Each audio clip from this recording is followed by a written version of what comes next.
나훔 3장 8절부터 보겠습니다.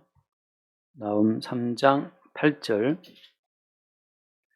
내가 어찌 노아몬보다 낫겠느냐? 그는 강들 사이에 있으므로 물이 둘렀으니 바다가 성루가 되었고 바다가 방어벽이 되었으며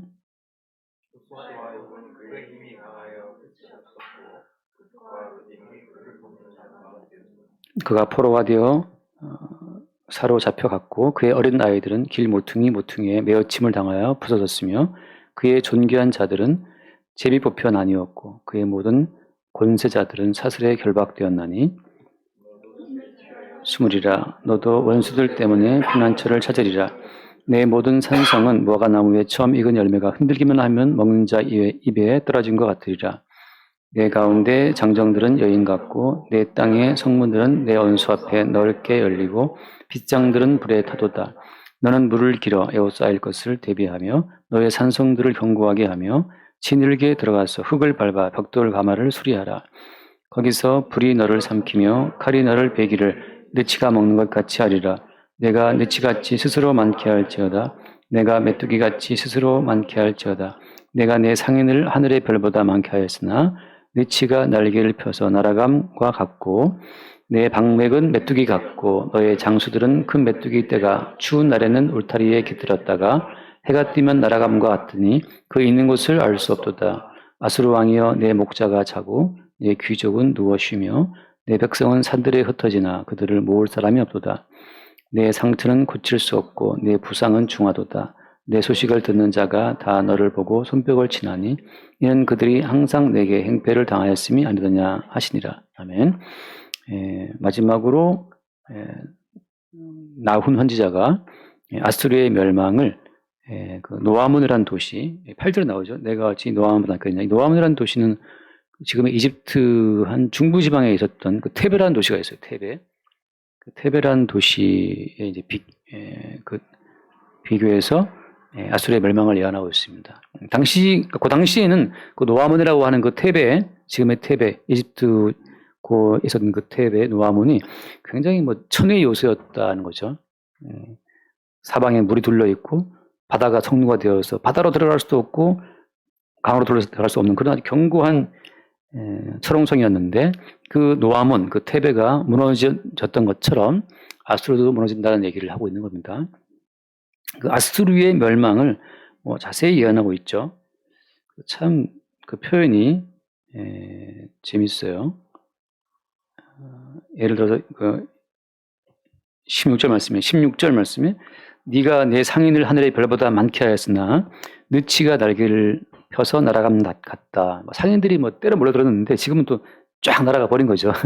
더 재밌는 표현은 그 뒤에 나오는 것처럼 네 방백들, 그 장관들 메뚜기 같고 너의 장수들은 큰 메뚜기 같았는데 근데 그 추운 날에 울타리에 잔뜩 모여 있다가 해가 뜨면 쫙 날아가는 메뚜기처럼 그 너의 주변에 있었던 네 나라를 지키고 있었던 아수르를 지탱했었던 그 장관들과 장수들이 일제히 다 사라져 버린 거죠.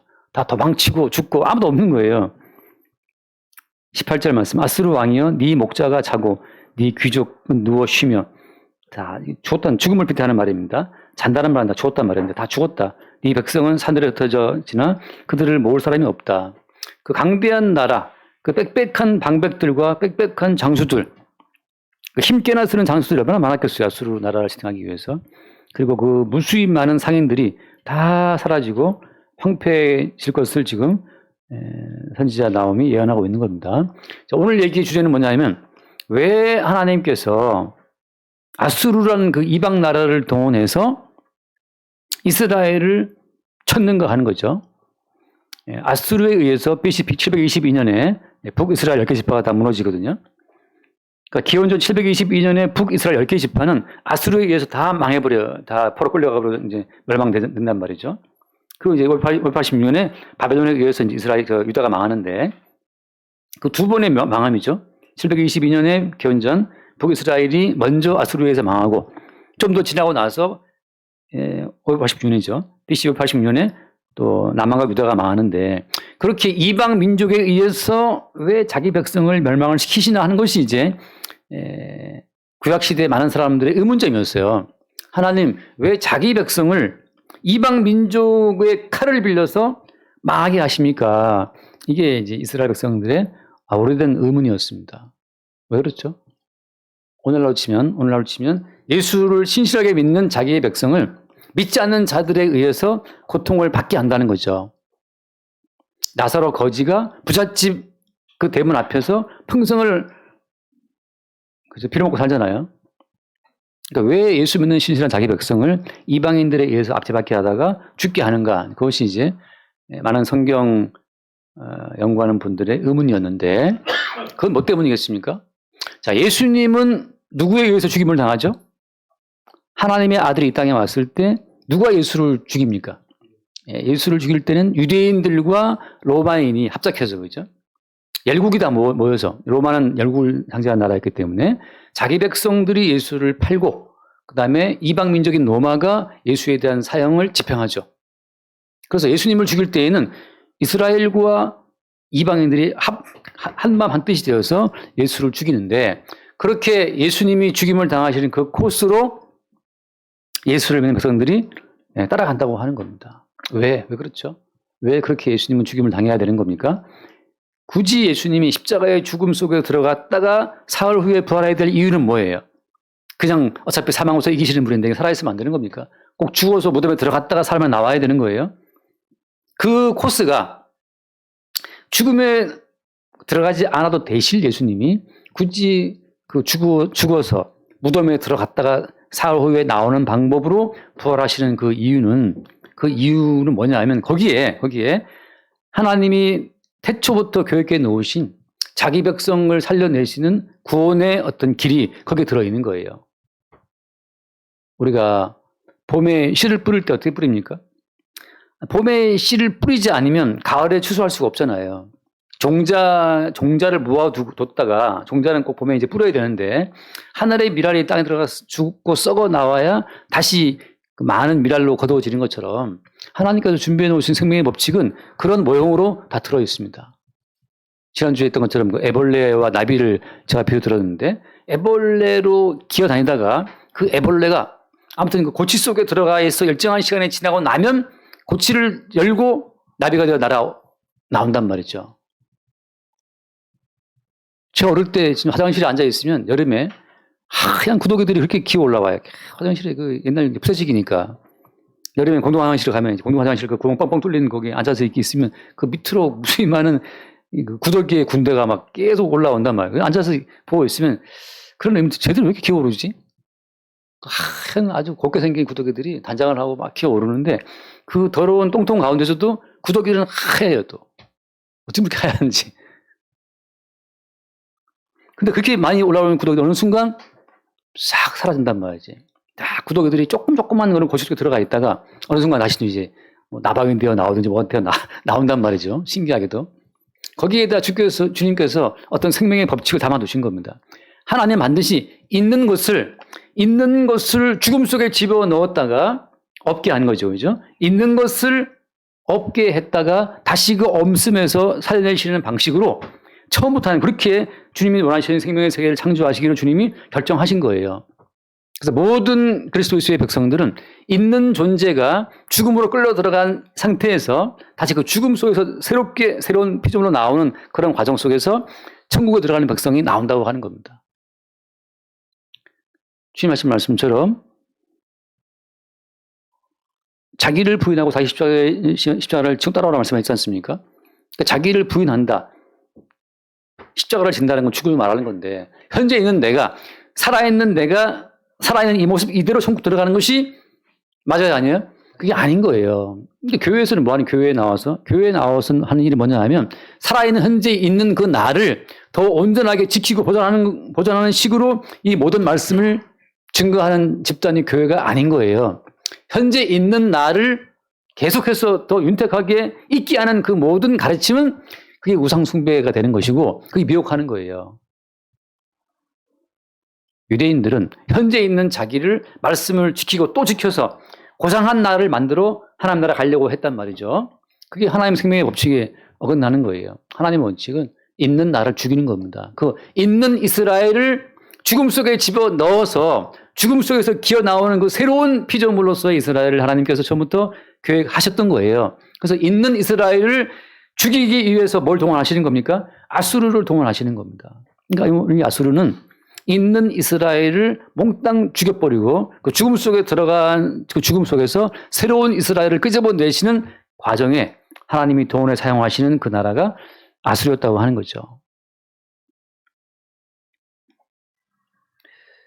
그러니까 예를 들어서 우리가 교회에 나올 때마다 살아있는 나의 보존을 위해서 말씀을 보게 되면 우상으로서의 예수를 보게 되고 살아있는 내가 오늘도 죽음 속에 들어가는 과정으로 하나님이 내게 원하시는 것은 나의 죽음이구나. 그 죽음으로부터 그리스도 예수의 피로 지음받은 새로운 피조물로 나 자신을 확인할 때 그때 비로소 주께서 우리에게 말씀하시는 그 온전한 생명의 어떤 주체로서 생명의 어떤 존재로서의 새로운 우리 자아가 발현되는 겁니다.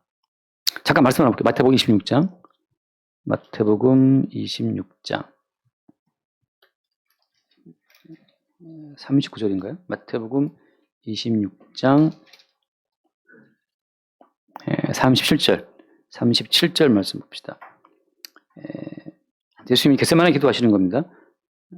베드로와 세베대의 두 아들 데리고 가실새 고민하고 슬퍼하사 함께 봐요. 38절 이에 말씀하시되 내 마음이 매우 고민하여 죽게 되었으니 너희는 여기에 머물러 나와 함께 깨어있으라 하시고 자 예수님이 지금 고민하고 슬퍼하시고 내 마음이 매우 고민해 죽게 되었다.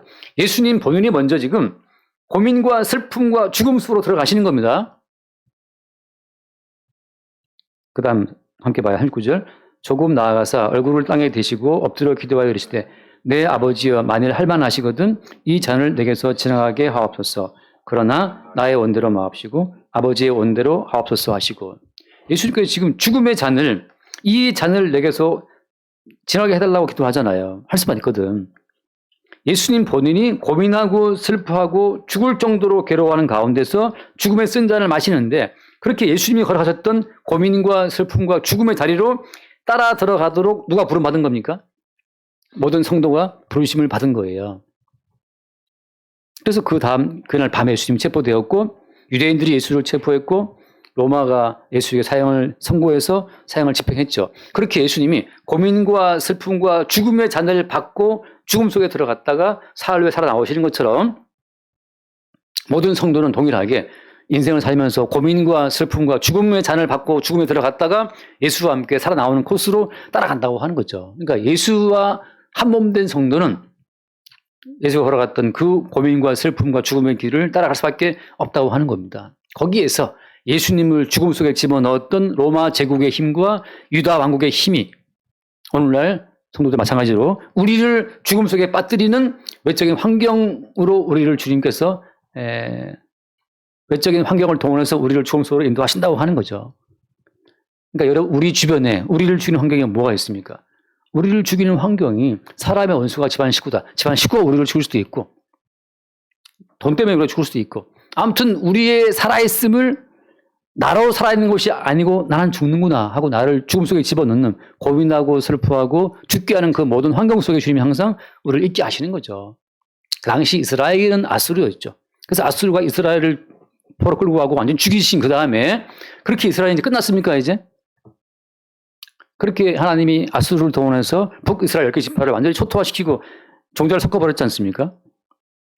완전히 이제 북이스라엘 수도 사마리아였는데 사마리아가 완전히 초토화되어서 그때부터 이제 아수르가 인종을 섞어가지고 완전히 종자를 튀기를 만들어 버렸던 것처럼 그래서 이제 북이스라엘 가운데서는 유대인들이 봤을 때 거룩한 것이 없다고 했단 말이죠.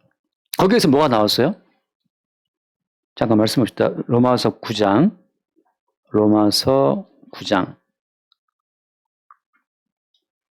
27절 말씀 볼까요? 9장 27절 또 이사야가 이스라엘에 관하여 외치되 함께 볼까요? 이스라엘 자손들의 수가 비록 바다의 모래 같을지라도 남은 자만 구원을 받으리니 주께서 땅 위에서 그 말씀을 이루고 속히 시행하시리라 하시니라. 자, 이스라엘 자손들의 수가 비록 바다의 모래 같을지라도 그러니까 북이스라엘 10개 지파가 바다의 모래처럼 많다 하더라도 어떻습니까? 결국 주님께서 아수르를 동원해서 다 죽인 다음에 그 죽음 속에서 새롭게 살아나오는 그 남은 자가 있다고 하는 거예요. 그 죽음 속에 들어가지 않는 남은 자가 아닌 겁니다. 이스라엘은 스스로 우리가 말씀을 지킴으로 이스라엘됨을 유지할 거야. 나는 구원받을 거야. 나는 성도가 될 거야. 그렇게 되는 것이 아니고 주께서 아수르를 동원해서 싹 다 때려 죽이고 나서 그 죽음 속에서 어때요? 주님이 남은 자를 새롭게 끄집어내시는 거죠. 예를 들어서 그 남은 자가 누구였습니까? 성경에 나와 있는 예를 들어서 수가성 여인, 그 사마리아 땅의 수가성 여인. 남편 5명이 있었으나 지금 또 그 남자는 남편 아니다 했었던 그 수가성 여인. 바꿔 말하면 북이스라엘에 의해서 종자가 섞여버렸기 때문에 이제 정통 유대인들은 북이스라엘을 이스라엘로 취급도 안 했어요. 저것들은 이방인과 섞인 피라고 해서. 근데 그 땅에서 어때? 주님이 굳이 사마리아 땅으로 들어가서 수가성 여인을 만나서 그 여인을 주님께서 구원하신단 말이죠.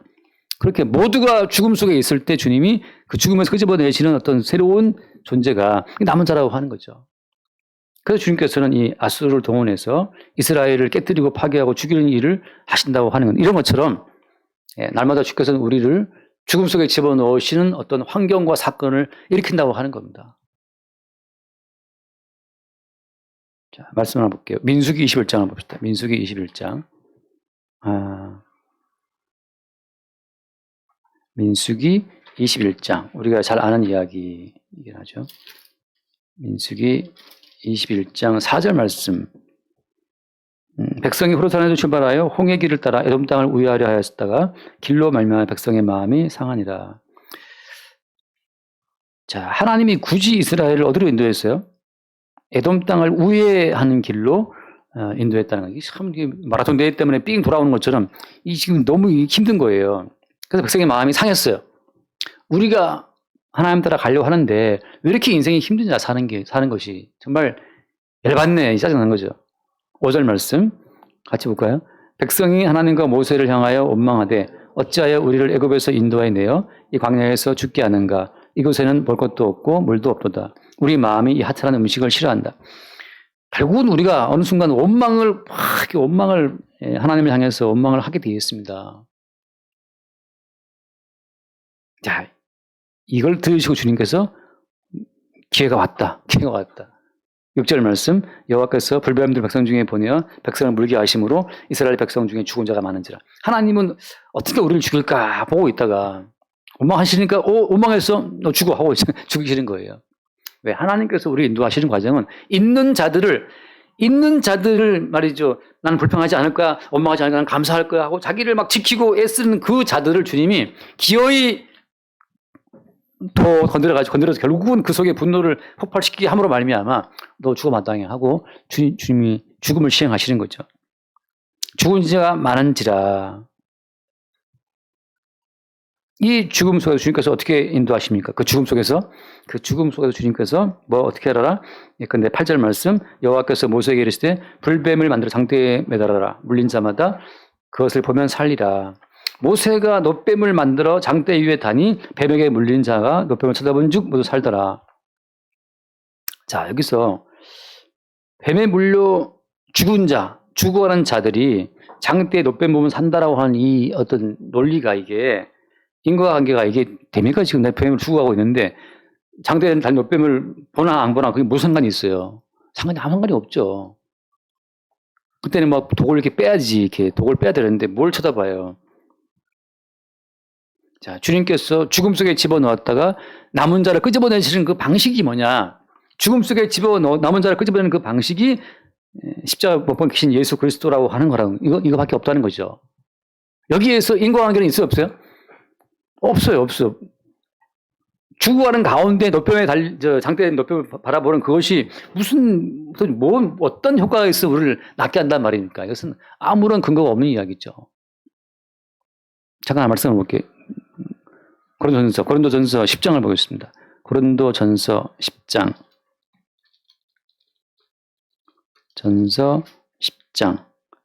13절 말씀. 13절. 사람이 감당할 시험 밖에는 너희가 당한 것이 없나니 오직 하나님은 미쁘사 너희가 감당하지 못할 시험 당함을 허락하지 아니하시고 시험 당할 즈음에 또한 피할 길을 내사 너희로 능히 감당케 하신다. 여기서 능히 감당케 하신다. 어떤 길을 내서? 피할 길을 내셔서. 피할 길이란 뭘 말하는 거예요? 내가 돈이 없다. 내가 몸이 아프다. 그때 주님께서는 그 시험 가운데 피할 길을 내줄게. 돈이 오나 보다. 내가 암이 올랐는데 말기인데 피할 길을 내신다니까 내가 살아가는 길이 있나 보다. 그런 것이 아니에요. 성경에서 말하는 피할 길은 아까 말한 것처럼 장대에 달린 노뱀, 그게 피할 길이에요. 우리의 머리로 볼 때 납득할 수 없는 길, 그게 피할 길입니다. 장대에 달린 노뱀을 쳐다보는 자마다 살 것이다. 광야에서는 피할 길이 없어요. 오늘 지금 쭉 말씀이 광야의 과정에서 지금 바울이 그걸 말하고 있는 건데, 광야에서 피할 길이 어디 있습니까? 그러나 주님께서 시험 당할 쯤에 피할 길을 내신다고 하는 이 피할 길은 여기 지상에서부터 갑자기 굉장한 어떤 이 도약을 점핑을 해서 장대에 달린 노뱀을 바라보게 하는 그 방식으로 그래서 우리의 길을 인도하신다는 거예요. 땅에서는 피할 길이 있다 없다? 없다는 거죠. 피할 길이 어디 있느냐? 노뱀처럼 높이 들리신 예수 그리스도에게로 피할 길이 있다고 하는 거죠. 다시 이거 안 줬어요. 요한복음 잠깐 볼게요. 요한복음 12장을 볼까요? 요한복음 12장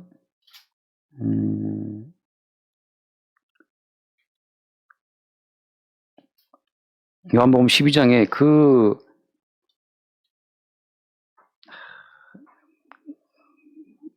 내게로 이끌겠다는 말이 몇 세 있죠? 내게로 이끌겠다. 몇 절요? 32절. 32절. 네. 32절. 내가 땅에서 들리면 모든 사람을 내게로 이끌겠노라. 이게 십자가에 못 박혀서 죽으신 예수 그리스도를 말하는 건데, 들리는다는 자체가 이것이. 그 십자가 이로 우리를 어떻게 한다? 이끄신다고 하는 거죠. 피할 길 자체가 이 땅에 있지 않아요. 돈이 없다? 돈 주면 피한 겁니까? 아프다? 낫게 오면 피하는 겁니까? 10명의 문둥이가 다 고침받았지만 예수님 무슨 말씀했어요? 돌아온 한 명 돌아온 사마리아 사람에게만 주님이 구원을 말씀했죠. 9명은 어디 갔느냐? 9은 병이 나았지만 그건 피할 길이 아닌 거예요. 결국은 죽는 길입니다. 그 10명 가운데 한 사람에게만 주님이 구원이 임했다라고 말씀하시죠. 자, 그래서 오늘 말씀의 결론은 뭐냐? 하나님이 앞으로도 모든 나라들을 세울 것인데, 지금 러시아 우크라이나 전쟁이 1년 동안 넘어가고 있잖아요. 문 나라들을 세우시고 문 나라들을 무너뜨리고 하실 건데, 베트남 월남 무너진 것처럼 말이죠. 하나님이 지금 무엇 때문에 나라들을 세웠다 무너뜨렸다, 노아문을 세웠다 노아문을 쓰러뜨렸다 하시냐 말이죠. 읽어 마치겠습니다. 다니엘서 2장을 읽고 마칩시다. 다니엘서 2장 다니엘 2장 44절 말씀 볼게요. 2장 44절. 이 여러 왕들의 시대에, 자, 왕들의 시대예요. 그때는 다 왕들의 시대입니다. 그냥 바로의 나라예요. 바로의 나라. 그 왕이 곧 그 나라의 주연이었으니까. 이 여러 왕들의 시대에 하늘의 하나님이 한 나라를 세우시리니 이것은 영원히 망하지도 아니할 것이요, 그 국권이 다른 백성에게로 돌아가지도 아니할 것이요, 도리어 이 모든 나라를 쳐서 멸망시키고 영원히 설 것이라. 함께 봐요.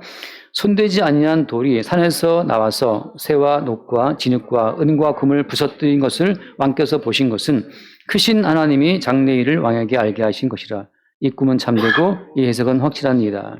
여기서 새와 녹과 진흙과 은과 금은 앞에 있었던 바벨론과 페르시아와 헬라와 로마 제국을 다 말하는 거잖아요. 그 무수히 많은 나라들, 그 모든 나라들 자체를 누가 깨뜨렸다? 손대지 아니한 돌이 나와서 다 부서뜨린 것처럼 모든 나라를 주님이 다 깨부시고 손대지 아니한 돌의 나라, 어린 양 예수의 나라를 세울 것인데, 그러면 왜 주님께서 금의 나라, 은의 나라, 동의 나라들을 있게 했냐 말이죠. 왜 있게 한 겁니까?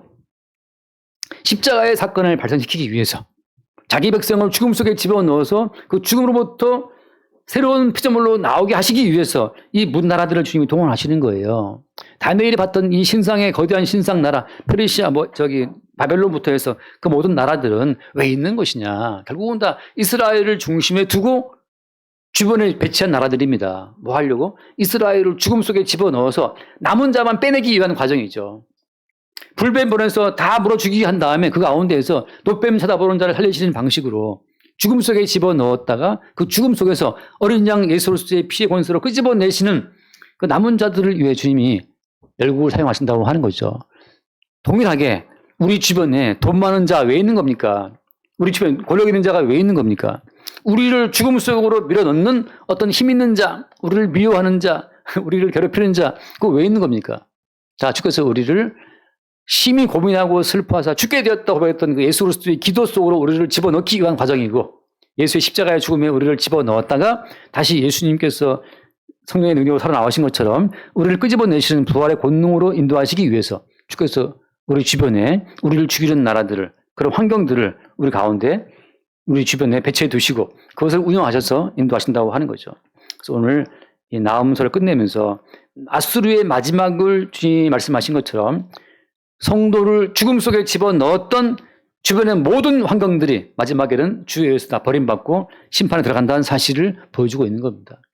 주님께서 열국을 사용하셔서 우리 주변에 무수히 많은 사람들을 사용하셔서 매일 우리를 죽음 속에 집어넣으시고 살게 하시는 분의 중요한 사실을 깨닫게 하시는 그런 흐름 속에 우리가 있다는 겁니다. 날마다 우리를 죽이고 주와 함께 살려내시는 그 은총 가운데 있게 되시길 바랍니다. 기도합시다.